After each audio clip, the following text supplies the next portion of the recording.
ঈদ মুবারক, ঈদ মুবারক। বগুড়াতে আপনার পিনাকি ভট্টাচার্যের বাসাটা আগুন দিয়ে পুড়িয়ে দিল বাংলাদেশ ছাত্রলীগ। কি ঘটাই দিল, পিনাকির বাসা পুড়াই ফেললো। আপনি ভাবতে পারেন ভিডিওটা কিন্তু অত্যন্ত ভাইরাল হয়ে গেছে যে পিনাকির বাসা পুড়ে যাচ্ছে, কিংবা আওয়ামী লীগের ছাত্রলীগ পিনাকির বাসা পুড়িয়ে ফেলছে। এবার দেখি আমরা ঘটনার প্রেক্ষাপট আসলে কি ছিল, কতটুকু সত্য মিথ্যা।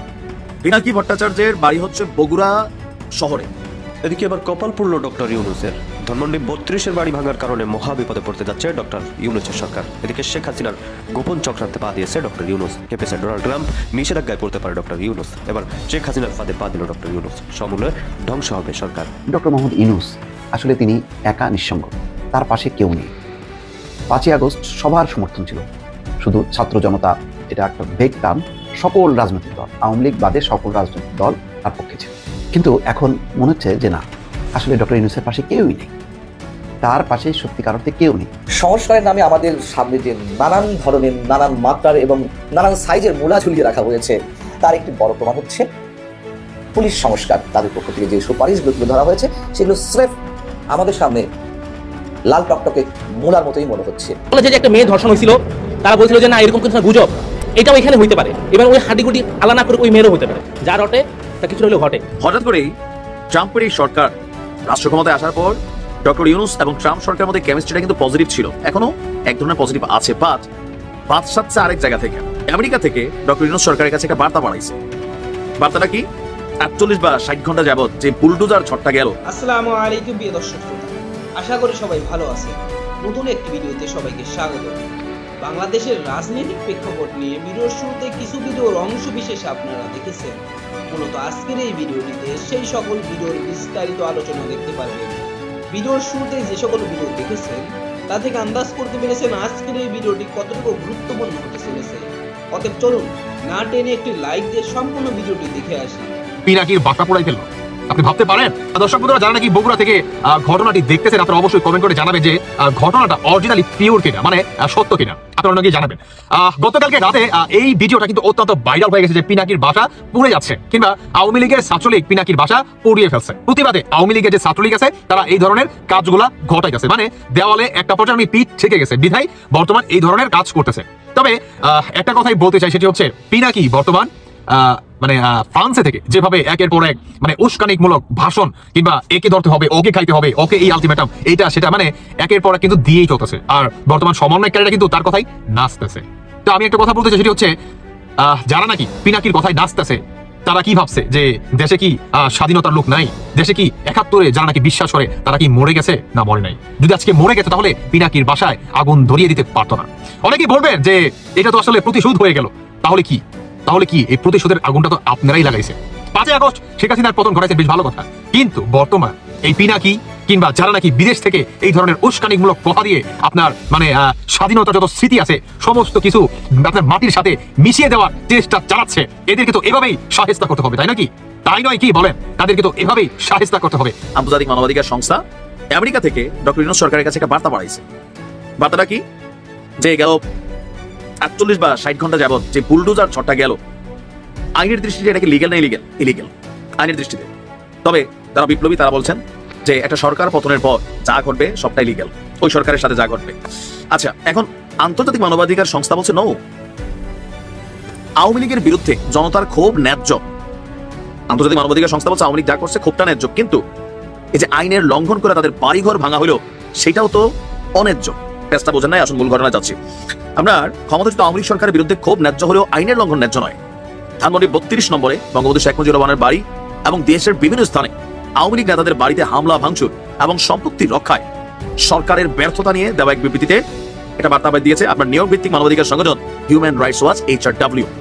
আপনার এই সংস্থাটির এশিয়া অঞ্চলের যিনি উপপরিচালক আছেন মীনাক্ষী গাঙ্গুলি, তিনি বলছেন যে বিপ্লবী জনতা না, উচ্ছৃঙ্খল জনতা ক্ষমতাচ্যুত প্রধানমন্ত্রীর পারিবারিক বাড়ি ধ্বংস করেছেন।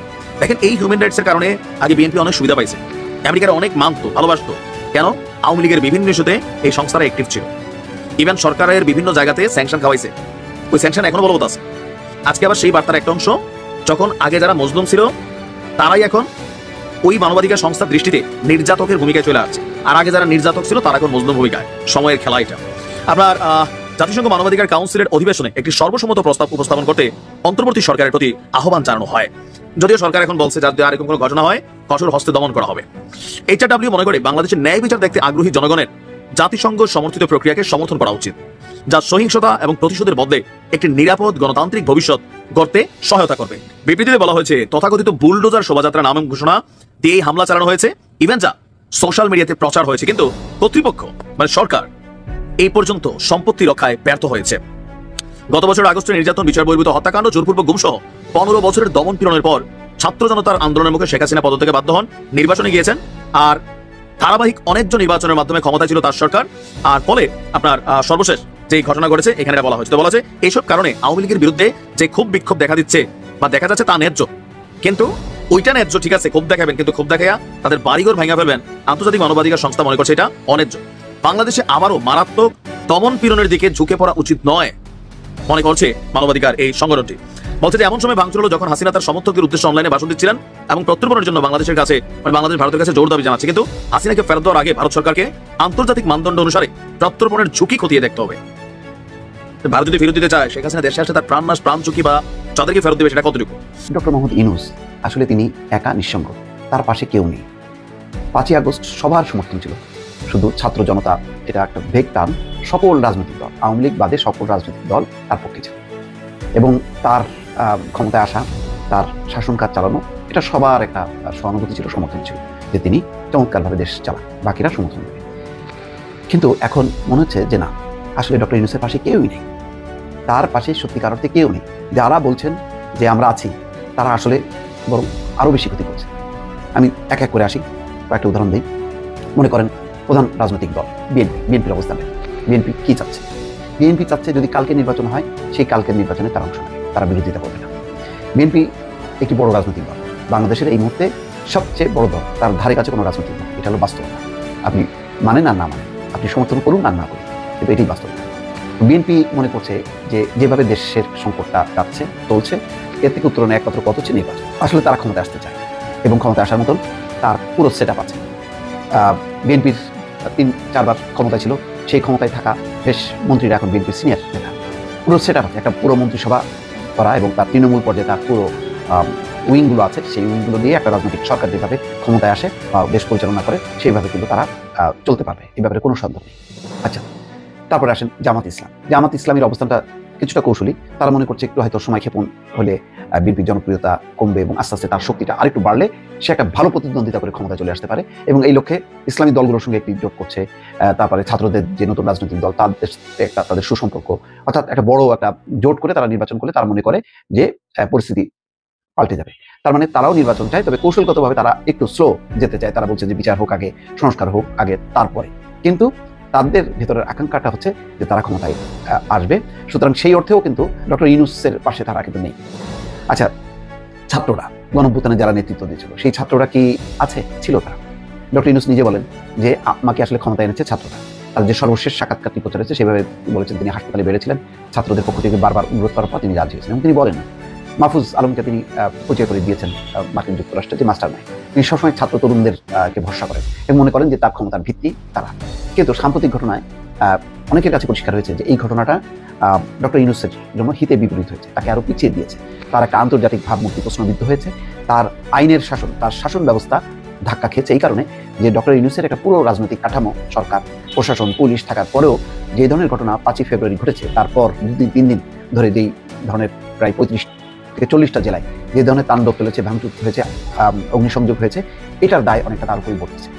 বেশ প্রায় বলতে গেলে একদিন তিনি নিশ্চুপ ছিলেন, তারপর আস্তে আস্তে তিনি বিবৃতি দিতে বাধ্য হয়েছেন, বলেছেন অনাকাঙ্ক্ষিত, অনভিপ্রেত। তারপর বলেছেন যে শেখ হাসিনা এবং আওয়ামী লীগের লোকদের সম্পত্তির উপর হামলা চালানো যাবে না, আইন নিজের হাতে তোলা যাবে না। তিনি এই ভাঙচুর বন্ধ করার জন্য আহ্বান জানিয়েছে। ততক্ষণে পর্যন্ত কিন্তু সারা দেশে একটা যে পরিস্থিতি তৈরি হলো, সেই পরিস্থিতিতে কিছু সংখ্যক লোক যে এই ঘটনাগুলো ঘটালো তাদের সাথে জনগণের কোনো সম্পর্ক নেই, এবং জনগণের যে সম্পর্ক নেই তার বড় প্রমাণ হচ্ছে গাজীপুরে যখন আকাম মোজাম্মেল হকের বাড়িতে হামলা চালানো হলো, সেই হামলার বিরুদ্ধে কিন্তু এলাকার লোকজন কিন্তু এগিয়ে আসলো এবং একটি অপ্রীতিকর ঘটনা ঘটলো। এই ঘটনায় প্রায় 15-16 জন ছাত্র আহত হলো মারাত্মকভাবে, 2-3 জন একেবারে আশঙ্কাজনক অবস্থার মধ্যে এখন আছে, একজন আইসিইউতে আছে।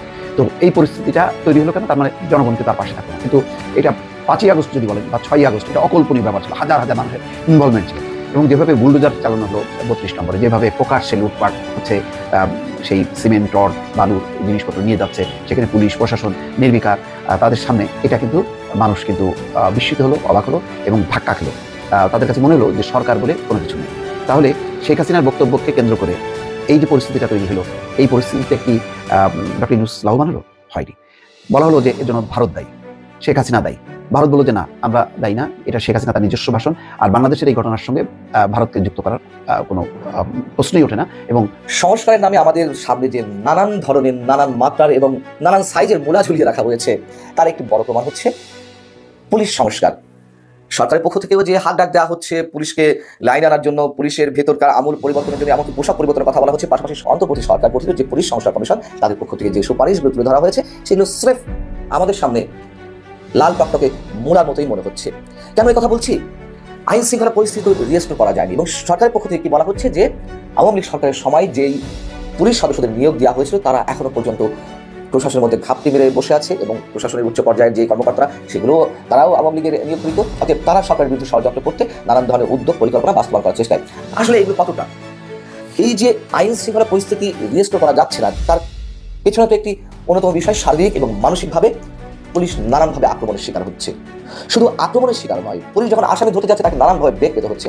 আর কি কি কারণে আইন শৃঙ্খলা পরিস্থিতি রিস্টোর করা যাচ্ছে না, আমরা যদি একটু ছোট করে বিশ্লেষণ করি নানান মাত্রায়। এবং এর সঙ্গে আমি যে একটি বড়সড় অভিযান শুরু হলো, অপারেশন ডেভিল হান্ট, তার মধ্যেও যে ভয়ঙ্কর অসঙ্গতি এর মধ্যে দুদিনের মধ্যে আমাদের সামনে উপস্থিত হয়েছে, সেটা একটু এক্সাম্পল হিসেবে আনতে চাই। এখন পুলিশ কাজ করতে পারছে না কেন? পুলিশ কাউকে আটক করতে গেলেই দলবদ্ধ রেশের শিকার হচ্ছে, রোষের শিকার হচ্ছে। আইনকে তাচ্ছিল্য করার যে প্রবণতা এর আগে সমাজের বিভিন্ন স্তরে দেখা যাচ্ছিল, সেটি আরও প্রকট আকার দেখা দিয়েছে। আমি আশা করি সম্পূর্ণ ভিডিওটি দেখেছেন, এবং বাংলাদেশের এই রাজনৈতিক প্রেক্ষাপট নিয়ে আপনার কি মতামত অবশ্যই কমেন্ট বক্সে জানিয়ে যাবেন। ভিডিওটি ভালো লেগে থাকলে শেয়ার করতে ভুলবেন না। আমাদের এই চ্যানেলে নতুন হয়ে থাকলে চ্যানেলটি সাবস্ক্রাইব করে চ্যানেলের পাশে থাকবেন। আর যারা ইতিমধ্যে চ্যানেলটি সাবস্ক্রাইব করেছেন তাদেরকে অসংখ্য ধন্যবাদ। দেখা হবে নতুন কোনো ভিডিও নিয়ে, ততক্ষণ সবাই সুস্থ থাকবেন। আল্লাহ হাফেজ।